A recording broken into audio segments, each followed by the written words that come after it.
Hello, everybody. Today, I would like to talk about the upcoming solar eclipse on February 19th, 2026. Before I get into this eclipse, I just want to go over the basics that what is an eclipse and why do eclipses happen.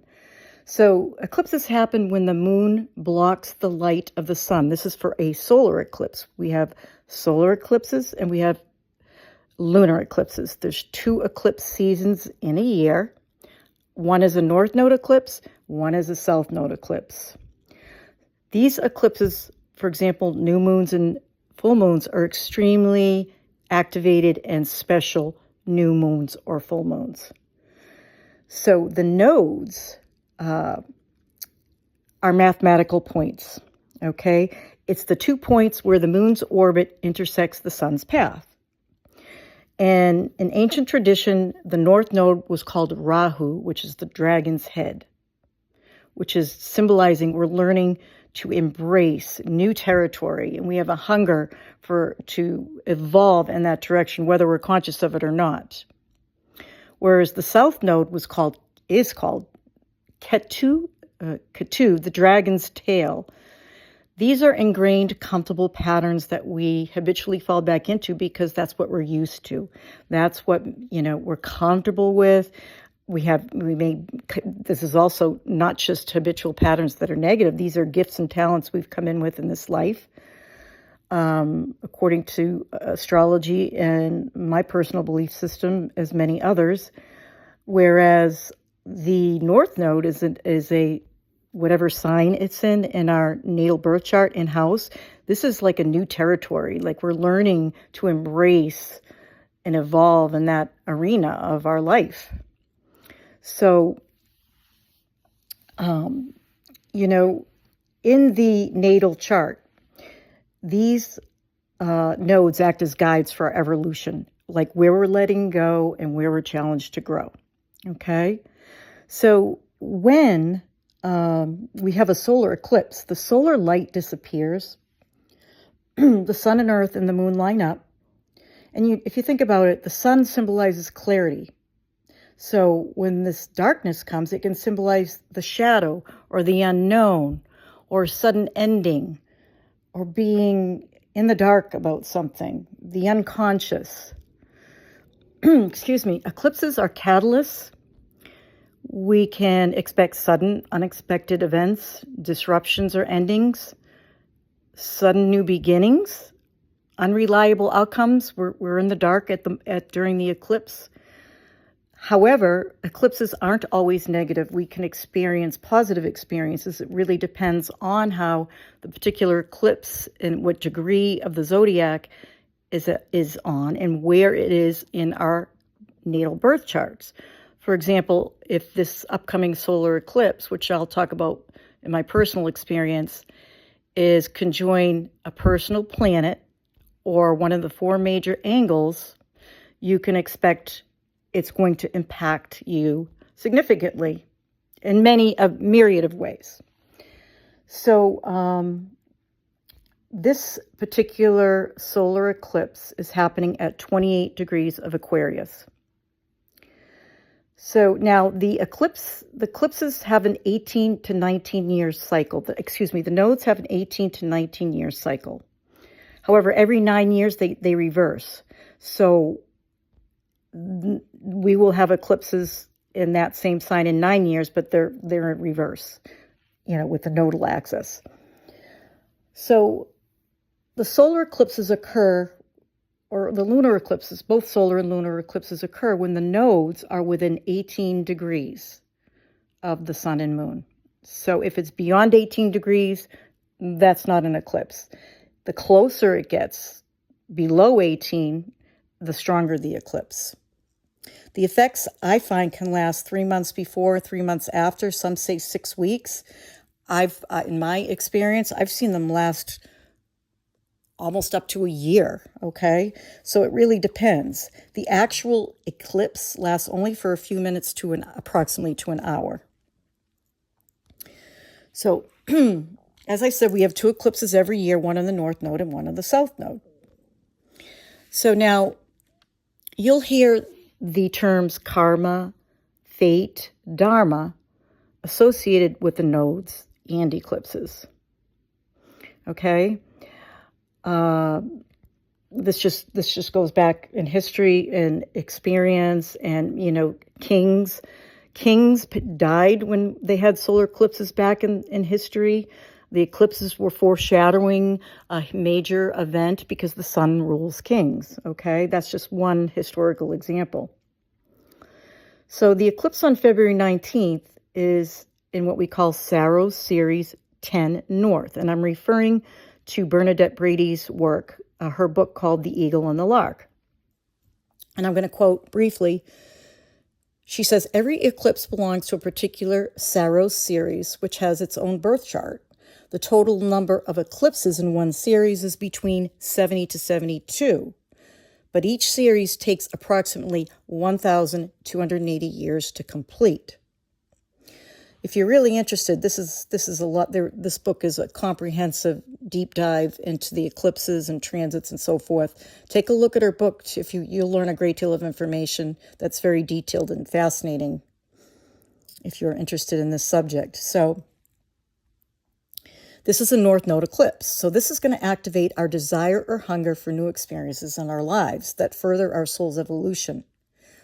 Even though it's our soul's evolution, even though the circumstances and events surrounding them may feel extremely challenging and disruptive at times, okay? Not all the time, but at times. So we need to look at, as I said earlier, where does this eclipse fall in our unique birth chart?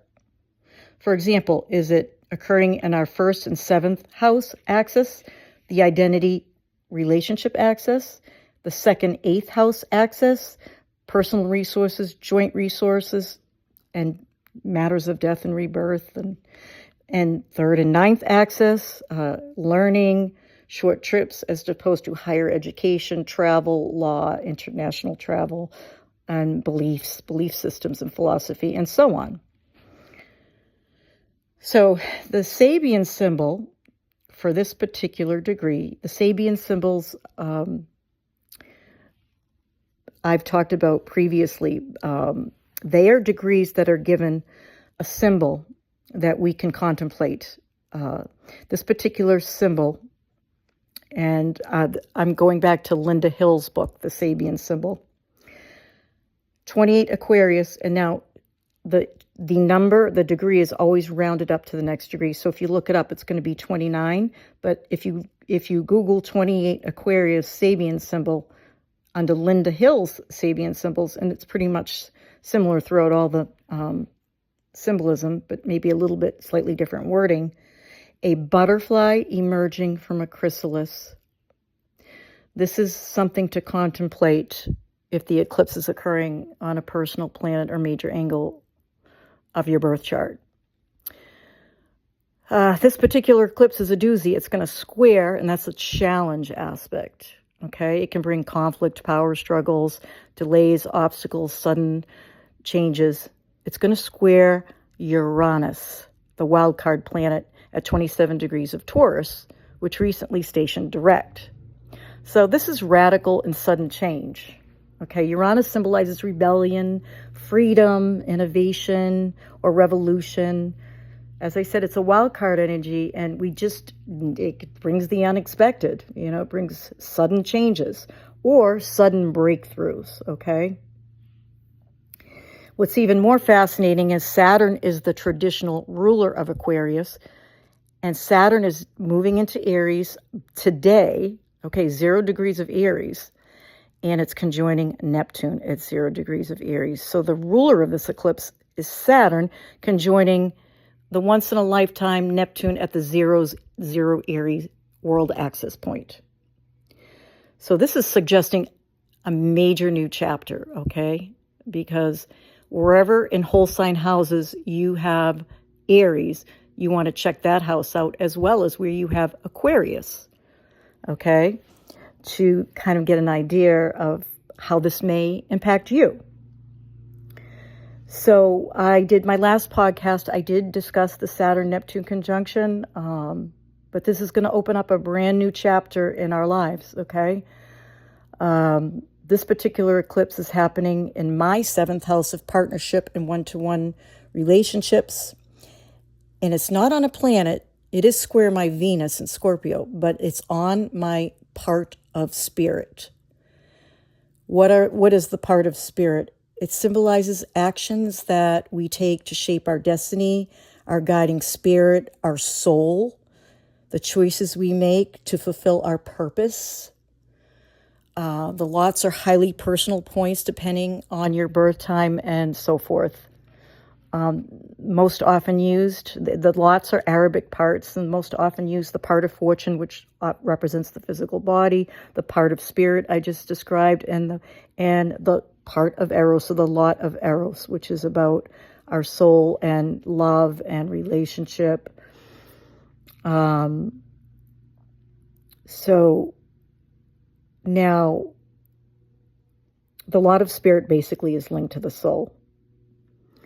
Now, I went back to give you, I love to give personal examples, as you know, whoever listens to my podcast. And I was shocked because I didn't even realize it at the time. But when this lot was activated, transiting Neptune was at 20 Aquarius on my part of spirit in the spring of 2010. And that is when my 16-year-old son died. Shocking. Now, would I consciously want this to happen? Absolutely not. But we're talking soul here, okay, for this particular Arabic part in my particular birth chart. And then I looked when most recently transiting Saturn went over my part of spirit in 2023. And that's when my dad passed away, okay?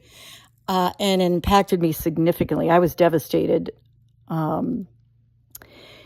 It's not always about death, though, because I went to see, okay, when did transiting Uranus, which it rules astrology, but it represents sudden change and disruption, what was going on then? Well, it was 2002 when Uranus was going over my part of spirit. And this is when I had a really busy astrological practice. I was seeing a lot of clients. And it was soon after 9/11, and I remember I was seeing a lot of clients that either lost friends in 9/11, were in that vicinity of where it occurred, that tragedy, that horrific tragedy.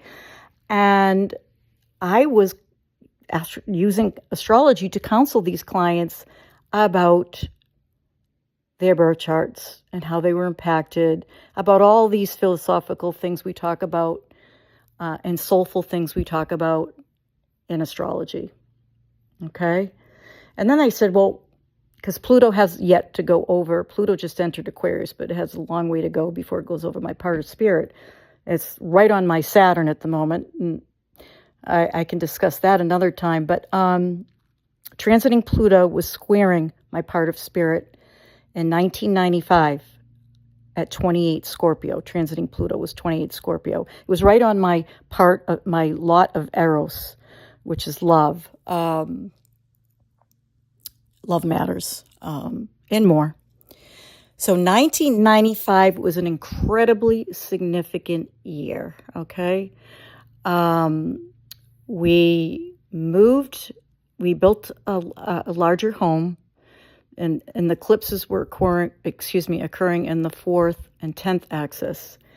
We became parents, finally. But there was a lot of difficult major decisions to be made. I won't get into the personal details, but it was a major crossroad time. And there were significant challenges as well as wonderful things that were going on.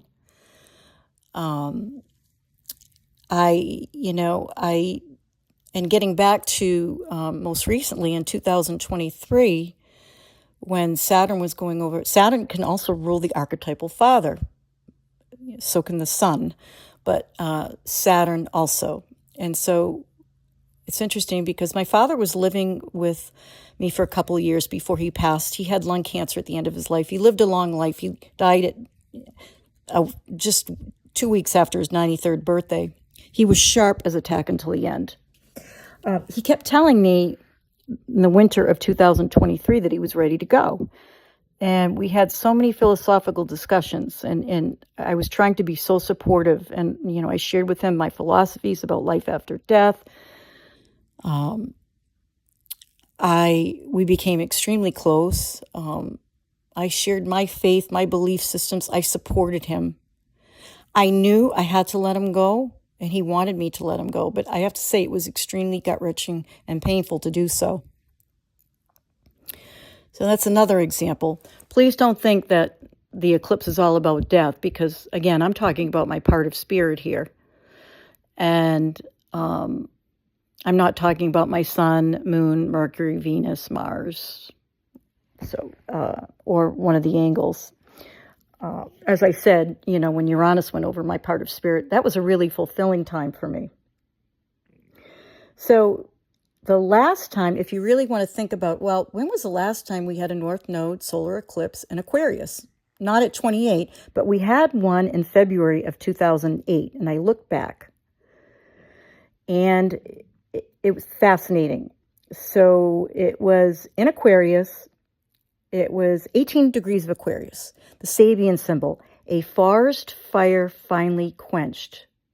Now, this was a really lucky eclipse for me because it trined my sun, which rules my ascendant, which is my physical body. I had been diagnosed with severe chronic Lyme disease in 2005, and I could not find the right doctor for 3 years. I found the right doctor in January of 2008, and in February of 2008 is when he said, you need a PICC line, and you need it for a long time. And you've been misdiagnosed, and you have this, and you have this co-infection. So I got the PICC line. I went to New York City. I had it for almost a year, 9 to 10 months. And I recovered. I went from feeling sick as a dog to having no life to having my life back again. So isn't that interesting? Because a forest fire finally quenched is symbolizing exhilarating relief after extremely difficult circumstances. And I did have incredible relief. It was just, So eclipses can be positive. Now, this is a North Node eclipse. So this was what I was meant to do, okay? And what's fascinating to me now, 18 years, 19 years later, is I am contemplating leaving the United States to go for a treatment in another country for the flare-up of this Lyme disease that had started after my father passed. So do you see how the parallel is there? So I also went back to 1990. Now, it was at 7 degrees. The solar eclipse in Aquarius was at 7 degrees. That was very close to my natal Saturn. That was difficult. Saturn can be weighty and heavy and depressing, honestly. It can also be hard work, rewards for hard work, and so forth. But in my case, I had just completed a lot of IVF cycles. It was a really difficult ending of a cycle. I was depressed for a little while. 1990 was a washout year, but 1991 improved significantly. I do remember that. So